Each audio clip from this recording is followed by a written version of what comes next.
Bonjour à tous, je fais cette vidéo aujourd'hui véritablement destinée pour les débutants, pour essayer de dépoussiérer un petit peu des termes qu'on entend souvent et qu'on ne comprend pas toujours très aisément, de 3D, de 6G, d'auto-level, de rescue, de GPS, etc. etc.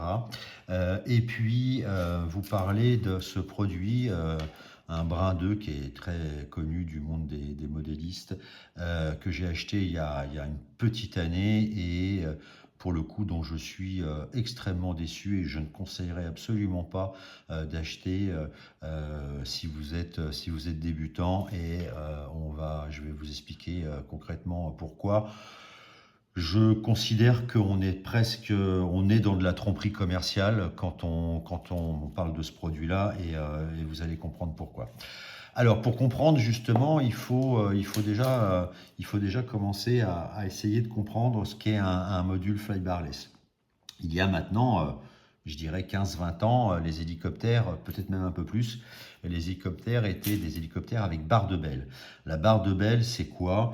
Eh ben, c'est ni plus ni moins que un effet gyroscopique, un peu comme la roue de vélo qu'on tient entre deux doigts et qu'on fait tourner. Et c'est cet effet gyroscopique qui donnait de la stabilité aux hélicoptères. Je vous invite à aller sur YouTube, il y a des vidéos d'hélicoptères vraiment très très anciens, d'il y a 50 ans, 60 ans, 70 ans, qui étaient très rudimentaires. Et les débuts de l'hélicoptère RC étaient très très très très compliqués. Il n'y avait pas de gyroscope de queue, il n'y avait pas de barre de belle, il n'y avait pas tout ça. Et quand les pilotes extrêmement chevronnés arrivaient à maintenir l'hélicoptère comme ils pouvaient quelques secondes en l'air, c'était déjà un exploit. Bon, évidemment, toutes ces technologies ont évolué avec le temps, comme tout. Et à un moment donné, il y a la barre de belle qui est venue véritablement faciliter la vie des modélistes, les gyroscopes évidemment, notamment de queue. Et donc cette barre de belle, le principe c'est d'avoir un effet gyroscopique qui va permettre à l'hélicoptère d'avoir une stabilité qu'il n'avait pas du tout sans ça. Et donc c'est un peu effectivement le principe, chacun qui aura eu une fois joué avec une roue de vélo, l'hélicoptère c'est un petit peu la même chose. C'est-à-dire que tant qu'on tient la roue de vélo absolument droite, bon, elle tourne, rien ne se passe. Quand on commence à chercher à l'incliner, on sent une certaine résistance. Passé cette résistance-là, elle se met à prendre le mouvement un petit peu, hein, c'est un peu difficile à expliquer, elle se met à prendre le mouvement et après pour la ramener, et il faut de nouveau la reforcer un petit peu dans l'autre sens pour la ramener dans sa position. C'est exactement la sensation qu'un débutant pourra ressentir quand il cherchera à piloter un hélicoptère en mode 3G, 3D. Voilà, on peut dire ça.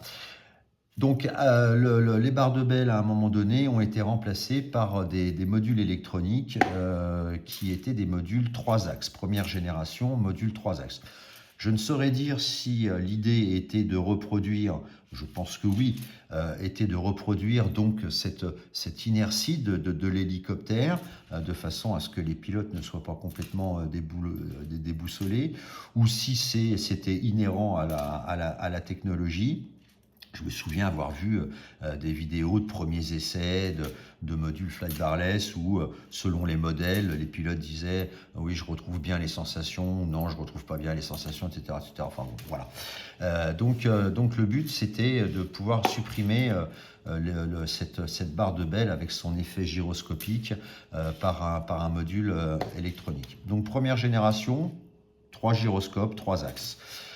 Les choses ont évolué et aujourd'hui, on trouve sur le marché beaucoup d'hélicoptères ready to fly. On trouve sur le marché beaucoup d'offres de modules flybarless et qui ont évolué et qui proposent pour beaucoup aujourd'hui, pas tous, mais beaucoup, des modes 6G. Chaque constructeur ira un petit peu de sa dénomination marketing, 6G stabilisé, auto-level, bref, tout ce qu'on voudra.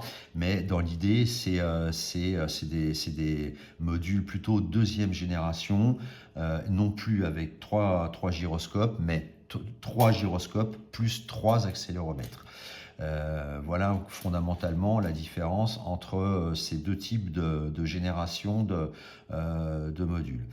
Le pilotage est très différent quand on est pilote débutant, qu'on achète un hélicoptère ready to fly. C'est la plupart du temps alors c'est pour beaucoup, pour la plupart, c'est toujours switchable. On peut passer de 3D à 6G. Le vol 6G va être beaucoup plus abordable pour un pilote débutant parce qu'il est, je serais tenté de dire, un peu plus intuitif. Si on roule en voiture, qu'on tourne, qu'on lâche le volant, il revient en ligne droite. Avec la 3D, si on fait un parallèle, c'est pas tout à fait le cas.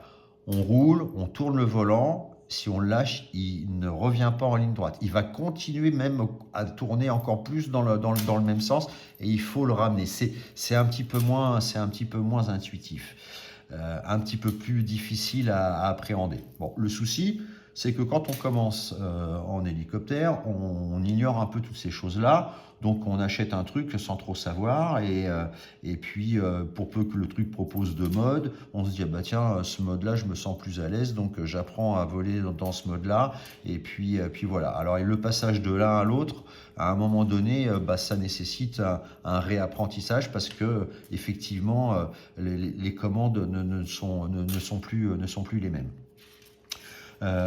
Donc voilà ce qu'on peut dire un petit peu sur le sujet. Moi, dans mon parcours, à un moment donné, j'ai eu un premier hélicoptère ready to fly, et puis j'ai acheté un deuxième hélicoptère. Alors les gyroscopes, dits première génération 3 axes, c'est par exemple les Beats. Ça, c'est un gyroscope 3 axes.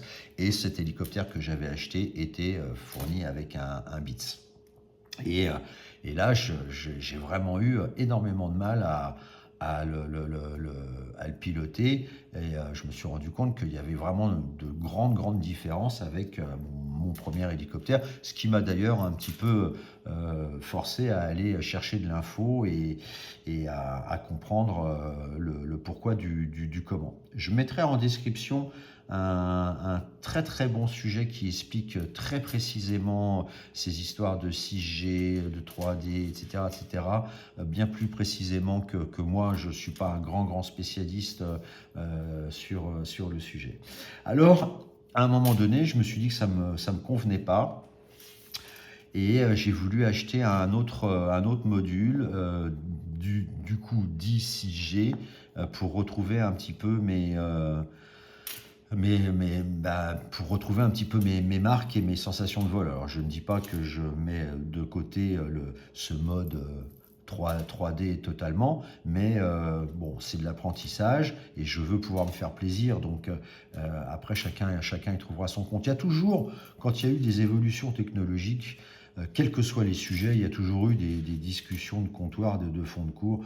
Quand on est passé du vinyle au CD, il y a des gens qui criaient au scandale parce que c'était plus de la musique.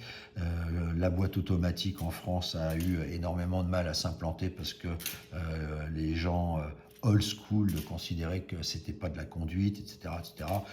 Je serais tenté de dire que les techniques évoluent, on accepte la technologie ou on ne l'accepte pas, mais je pense qu'aujourd'hui, rien que dans nos rues, les tractions avant ont disparu. Alors c'est un peu comme si on disait à un gamin de 18 ans, tu vas apprendre à conduire sur une traction avant parce que tu comprends ça, c'est de la vraie conduite, il n'y a pas de direction assistée, la boîte de vitesse n'est pas du tout automatique et elle n'est même pas synchronisée, et c'est comme ça qu'on apprend à conduire. Bah oui, bon, ok, soit. Dans tous les domaines, c'est comme ça. Les premières capsules Apollo, pour en avoir vu une de très près, il fallait quand même avoir une sacrée paire pour mettre ses fesses dedans, tant ça semblait être archaïque. Aujourd'hui, quand on voit les postes de pilotage là, comment il s'appelle, l'américain, là, on est dans un truc hyper futuriste, c'est tout juste si les gars ont 3 boutons à manipuler. Bon, les technologies évoluent, les modes de vol aussi, enfin tout évolue, quoi. Alors j'ai remplacé le BITS par ce produit-là qui vante donc être un module 6G, hein, très clairement, avec fonction auto-level, fonction rescue, alors commutable, hein, 3D, 6G, etc., etc., comme on le souhaite. J'ai été incroyablement déçu par ce produit. J'y ai passé énormément de temps à régler l'hélicoptère dans tous les sens possibles, inimaginables, etc., etc. Enfin, vraiment, j'y ai passé énormément de temps et ça ne fonctionne juste pas. Donc, en 3D, je connais des gens, hein, dans mon club qui ont énormément d'hélicoptères avec ce module, mais qui l'utilisent style un peu old school en 3D et qui fonctionne très très bien. Ils en sont incroyablement contents. Mais en revanche, les caractéristiques mises en avant sur le site et notamment les fonctions de 6G, d'auto-level, etc., ça ne fonctionne pas du tout. Tant et si bien que j'ai fini par rentrer en contact avec le service technique. Et là, on va être clair, on est quand même très près de la fraude commerciale, hein, très clairement. Alors, j'ai eu des échanges de mails, et puis aussi, j'ai retrouvé sur leur site, hein, tout le monde peut aller sur le site MSH, donc vous tomberez sur ces informations-là.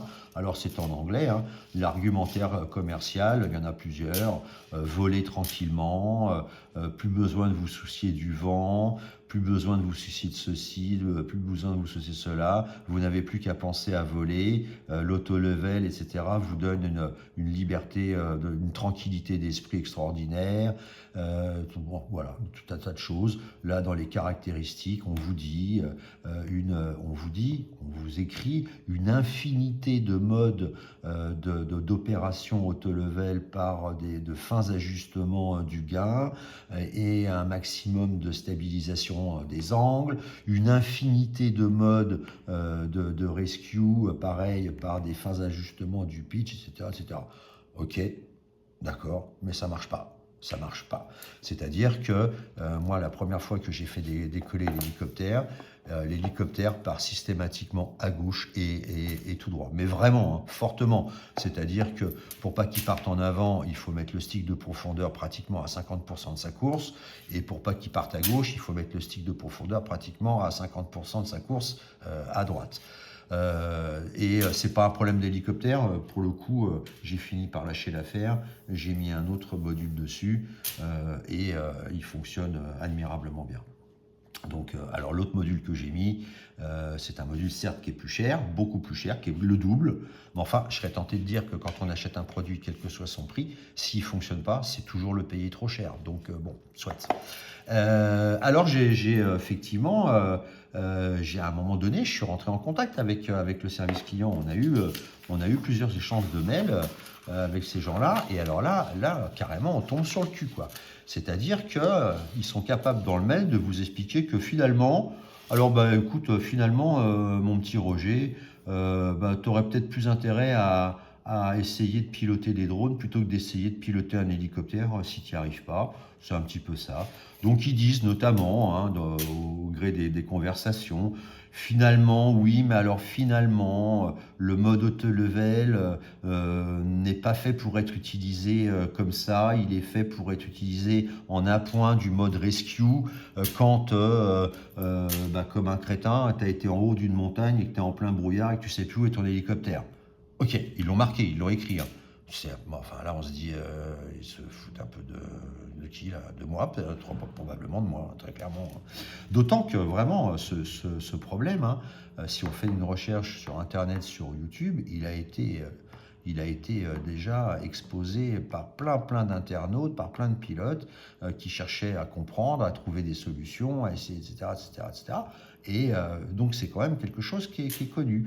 Donc, alors, ils expliquent que cette fonction est basée sur la vitesse de déplacement et la direction de la Terre, de sa gravité, etc., etc., et qui a une espèce de système autotune quand il décolle, qui capte déjà la direction, le truc, etc.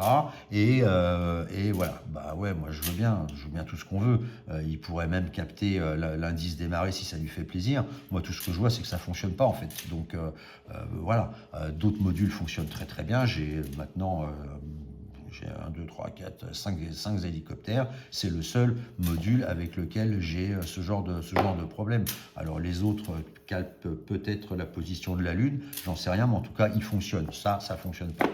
Alors voilà, il y a j'ai eu tout un tas de raisons, tout un tas de trucs, tout un tas de machins qui ont essayé de me faire comprendre. Alors pareil, j'ai eu le droit à la petite leçon de morale, que finalement, si on veut vraiment être un pilote d'hélicoptère, il faut savoir piloter sans ces modes-là, etc., etc.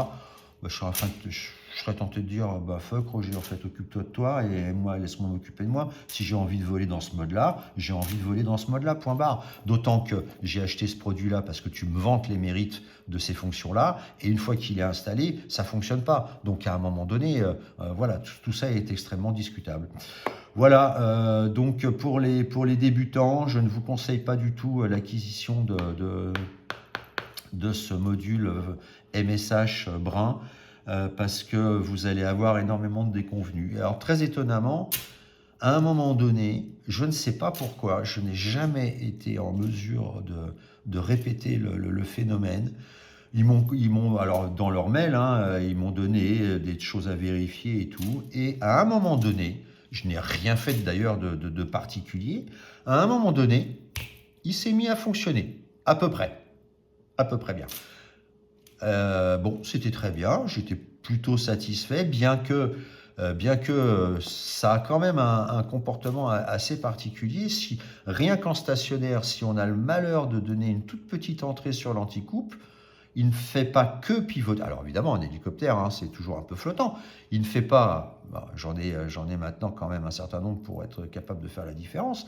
Il ne fait pas que pivoter, il pivote et il part en avant. Il a toujours tendance à partir. Alors je ne sais pas s'il court après la Terre qui va plus vite que lui, j'en sais rien. Mais bon, voilà, ça fonctionne pas. Cet engin ne fonctionne pas si on veut l'utiliser avec les fonctions 6G qui sont vantées sur leur site. Voilà, c'est une petite vidéo qui, j'espère, intéressera les débutants qui pourront l'avoir. Acheter ce produit en connaissance de cause et bah, ne l'achetez pas en vrai parce que vous risquez d'être confronté aux mêmes soucis et vous ne vous en sortirez pas. À bientôt peut-être.